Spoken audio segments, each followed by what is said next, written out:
crack in the bottom of it. It's okay. Oh shoot. There's a crack on my bottom too, so it's mine.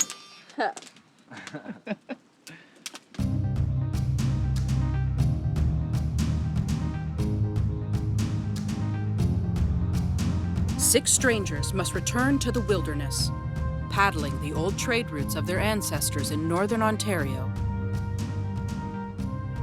Surviving for 25 days with no modern technology. Learning the old ways from the elders. To reconnect to their past and find what truly matters.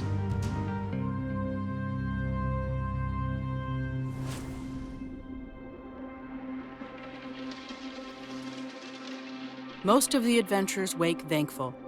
They have remained warm and dry overnight. But they begin the day realizing they have finished all their pemmican. Without any food stores, everything must now be sourced from the land. They are adapting to the tasks they face each morning. But a successful harvesting camp requires they meet its non-stop demands. Every morning we seem to have minced and rosehip tea or cedar and rosehip tea. Good source of sugar. 5 out of 6 of us like it. Holy, call me right out, eh? Yeah, I hate it. It's disgusting. Not Gabriella's favorite, but nothing's Gabriella's favorite. we only have to divide it by 5. The strain is affecting them differently, both physically and emotionally. We've been living a nomadic life, and it is taking a toll on, the joints, muscles, our hunger, our stress levels, anxieties. I'd rather starve to death than freeze to death. Well, Gabby had a meltdown yesterday. And Gabriella's not doing anymore because nobody.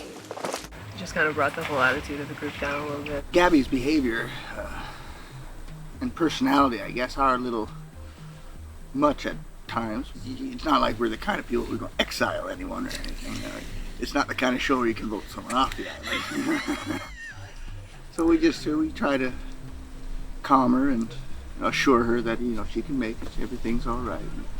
But yeah, she definitely has a Toronto mentality, if I can say something. Oh, that's a Windsor boy talking. And she just gets tired, and that changes her energy. There's poles, and I'm only 5 feet tall, and these things are like 20 feet tall, and you got to carry them, and it's not fun. Everyone's kind of trying to bite their tongue a little bit, and trying to let her do her thing, but because there's so many trees, and you got to maneuver through them, and I keep getting stuck in between 2 trees. It's not great. Like if I'm upset, especially just being 19 and stuff too. If somebody will say, "Oh, well, don't be like that," or "You're making everybody else upset," I instantly snap. Like I can't handle it. I don't know how everybody else is doing it straight. I keep getting caught. Like just let me do what I want. Let me yell. Let me complain, and just keep your mouth shut. And everything's so much bigger than me out here. Because I'm somebody who's very confrontational when it comes to those things, especially when I'm put in a situation like this. So it's just best that people kind of let me do what I need to do. When it comes to the point where she's like pushing you, like she's like, "Oh, you have to deal with my attitude." I can't handle somebody else like butting in when I'm just snapping. And that's it. I think they kind of got that now. She's like, "Oh, hopefully you guys get used to it." Like, no, we don't have to get used to it. Like, maybe if you try to help yourself or like do something to carry your own weight. I feel like I'm in a third world right now. Like I'm in a third world country. Like this is not fun at all. Having to go grab water, just not having a shower, and then not having just a nice fridge that I can open that's filled with bologna and like chips and stuff. I think a lot of us are too struggling with the change in diet. When you have like a high sugar diet, you tend to crash a lot once you stop eating sugar. The food situation definitely is an ongoing thing. Like we, have like a lack of food. It's not fun. Thinking about where you're gonna get your meal next. We're together all the time. Like when we go to sleep, we're all like compact, snuggling. We got a good snuggle puddle going on, and we're together nonstop all day, all night. So I think maybe she just needs some time alone. Yeah, she took that time and she came back. She was fine and everything was back to normal again. She's making like really good progress, and it's understandable. Like she said, she's not used to this environment. Like it's not an easy situation for somebody who's never even been camping before. I don't know, it's an effort on her part, and she's doing really, really well with it. Like, I'm not gonna try and... It annoyed me yesterday just because she was like, you guys have to deal with it. No, you don't have to. She's like, I'll fight people. I was like, I'll fight you. But at this point, you know, I'm pretty good. I'm feeling all right this morning. I had a good sleep, so I can't complain too much. Like I said earlier, like, she's teaching me patience. You got an abondance, as the French would say, of rose hips. It's gonna be great. If we all work together, we can make another shelter, and we'll see like another area. To be frank, I'm get a little sick of this area. It's hard to get to the water, so it'd be nice to have a place where it's better access to the water. You know, every corner around the river, there's something new to discover. You know? The 6 adventurers embark on their longest paddle so far, hitting the open water hungry and wondering where their next meal will come from. The relentless lifestyle of those who traveled these trade routes before them sinks in deeper with each paddle. Traveling from Fallen Tree Camp, they will nearly double their previous day of paddling. With no idea what awaits them at Fish Cove, they must take to the open water for the first time as they seek a brand new area to set up camp.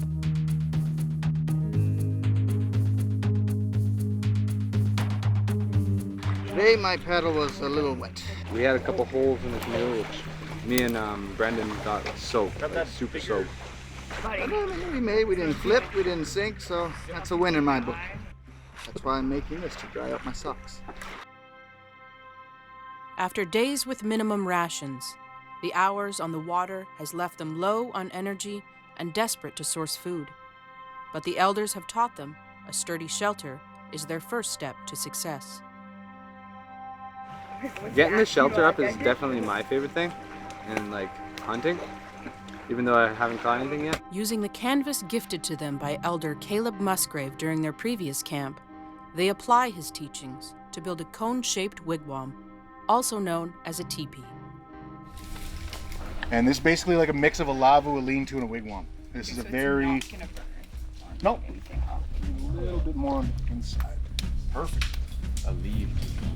Now the best part is, these little ridge poles are great for hanging socks, hanging for your cold, wet clothes. You can also put a pole across, so when I was showing the birch branch, you can make a pole go across here, hang a birch withy with a hook part on the end of it, to hang your pot over the fire. This becomes a home. You guys want to just keep gathering boughs and spruce roots or anything like that you can think of. Anything you see that's a resource, start gathering. You see a dead standing tree, knock it over and bring the firewood back. You need as much firewood as you can get. On the sandy shore, with limited trees, listening to the elders has provided them with the perfect construct to start camp. Hey, I think you put time. Und da was der weniger, eh? I got scume, ich got tedge to make. And mit chimney goes away. Bonjour, hello again. I see you know how to make the fire now. We know how to make fire, thank you. That's great. Good to see. Something that I've been looking forward to. I kind of assumed that we would learn that skill eventually, and today was the day, and it looks like, our camp kind of needed it. Everybody's a little bit tired and hungry. We had quite the canoe ride here. Unorganized. So, yeah, everybody's just feeling a little bit famished, so we're all pretty excited to be able to learn how to catch food in an abundance, hopefully. So tomorrow morning we'll hopefully have a feast which will increase everybody's mood in camp and give us some energy for the next days to come. Today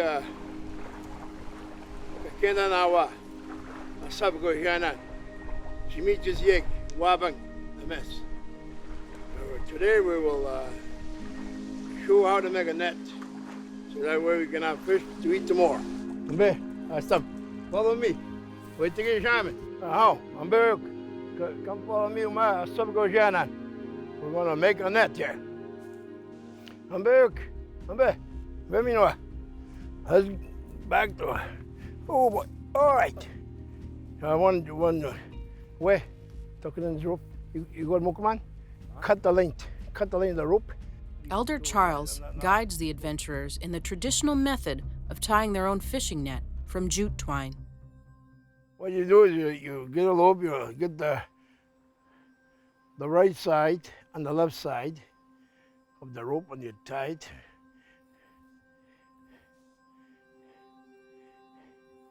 To make a diamond, that. And the mess, the tabitan. To set a net, to know where they are, you look at rock points. There'll be rock points on the lake, and they'll be made with grass. That's where pike hang around. Okay, can come here and try the twine here. Just loop it again.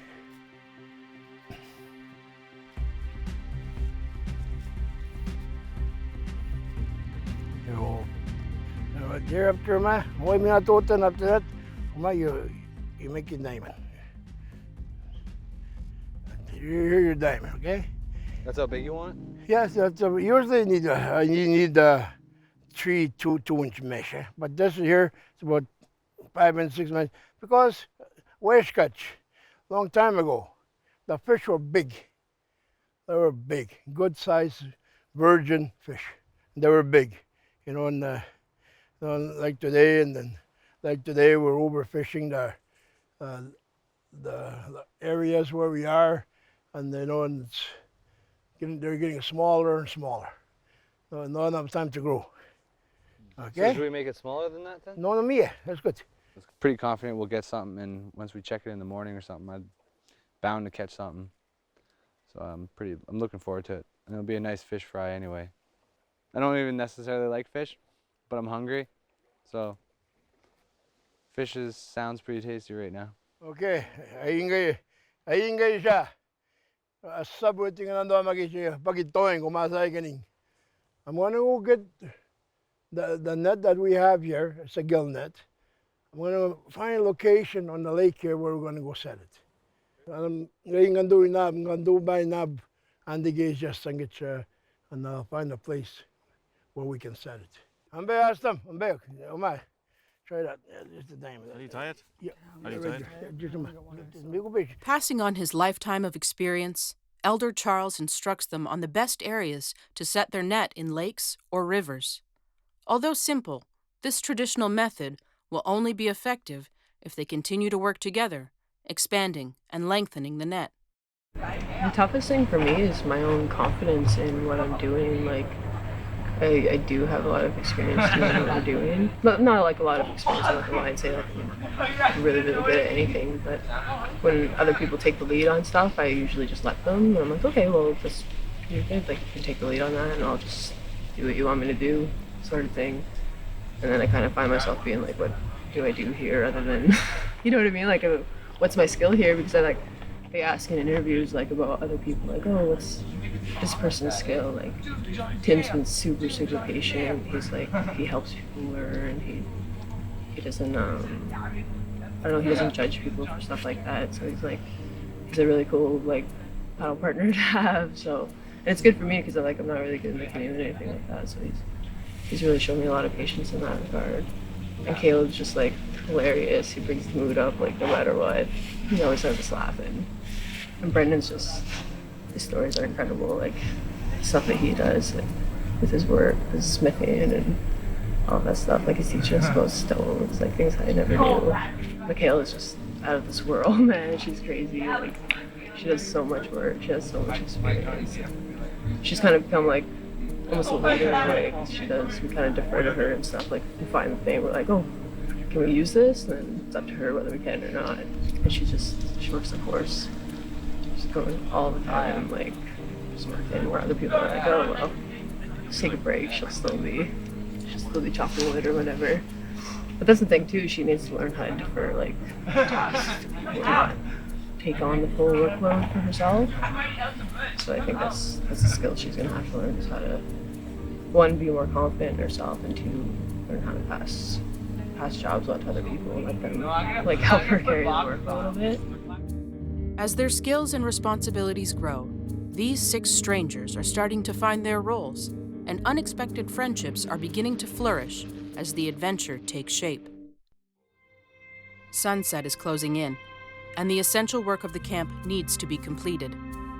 Tonight's shelter still has to be finished, and their new fish net has to be set in hopes of providing them with a much-needed meal. I'm getting the shelter up, going to collect supplies like boughs, straight poles. Those are definitely my favorite thing to do. I think a fish net will get us some results. It was great. It was therapeutic. I like sitting alone and just kind of getting into a little bit of a trance about it. It's a small meditation to sit and work and do something productive while you're also sitting. It gives you that kind of shuts down your internal dialogue, I guess. It's been a cool teaching, and yeah, it's something that I've always wanted to learn, and yeah, I think he's a good teacher who's able to show me how to tie it. It was something I was nervous about because these aren't my types of things, you know, the crafty type of thing like that. So it was good for him to teach me and show me how to tie the little knots, and it's actually pretty simple once you start to do it and get in a rhythm. So yeah, it's a good teaching. I have no peripheral vision right now. Oh yeah, for sure. Current equipment. Definitely, like nets are pretty effective at catching fish. You just have to wade out into the water. It doesn't have to be that deep, and you can still get quite a bit of fish.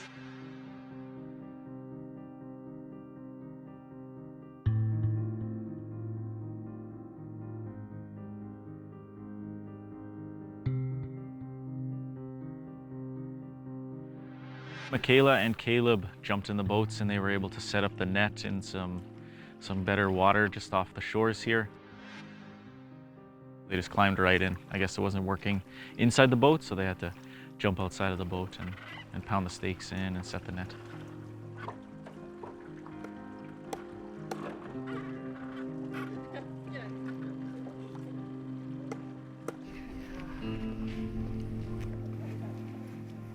I was able to prepare a little fire for them when they got back so they could warm their feet because they just climbed right in. Returning from their net-setting efforts, Michaela and Caleb take some time to warm up in the shelter beside a welcome fire built by the others. The lack of calories and workload has caught up with them. I think the net has potential to work. What do you think?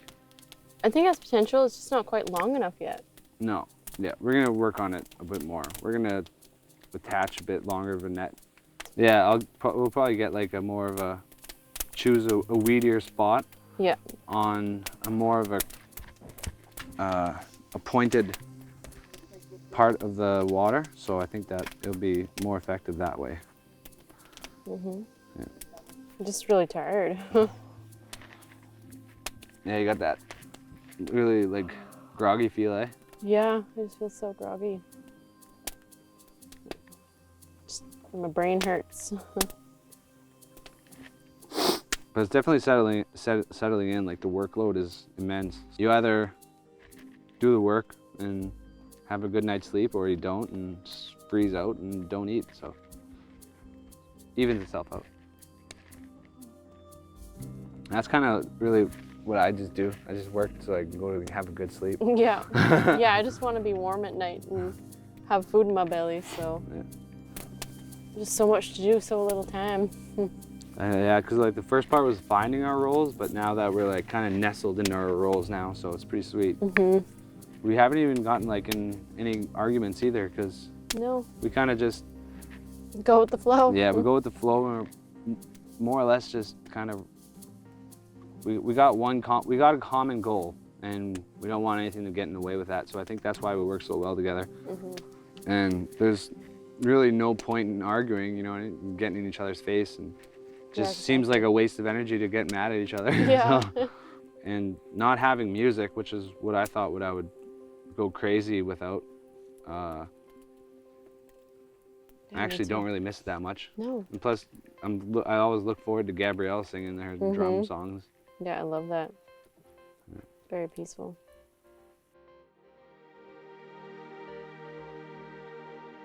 Pleased with their progress, Elder Charles gifts the adventurers a fresh-caught fish to give them their first substantial meal in days. Between 6, It might not seem like much, but on the land there is only gratitude for their well-built shelter, a warm fire, and something to fill their bellies for the night. Well, thank you for your sacrifice. I love. Use the back side of the knife, and then you can kind of take the chunks off. I like swordfish. Now that's a Try not to meaty. use the blade. Yeah, don't There you be go. gentle. Burning fish oil off a pan to avoid an encounter with a bear this cold night. I'm narrating. That's good.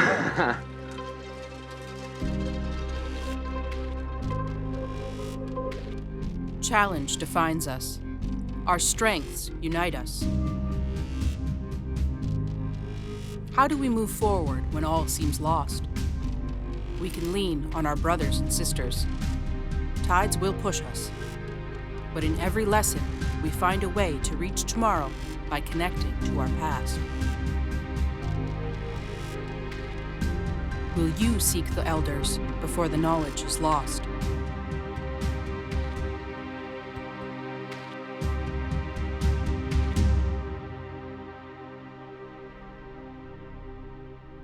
Udebel itigan gitsimando. Pinanako mo na no tagizigak. Minegi melomad siak. Mininan maskawiziwen. Nesta ka tentagus win. Mlogono manan. Nesta shawen manan. Anut nesta kagige. Hinabu agige gon anut tayan. Melomad siak anut tagizigak. Anut nesta kagige. Mingwes gitsimando. Mingwes gitsimando.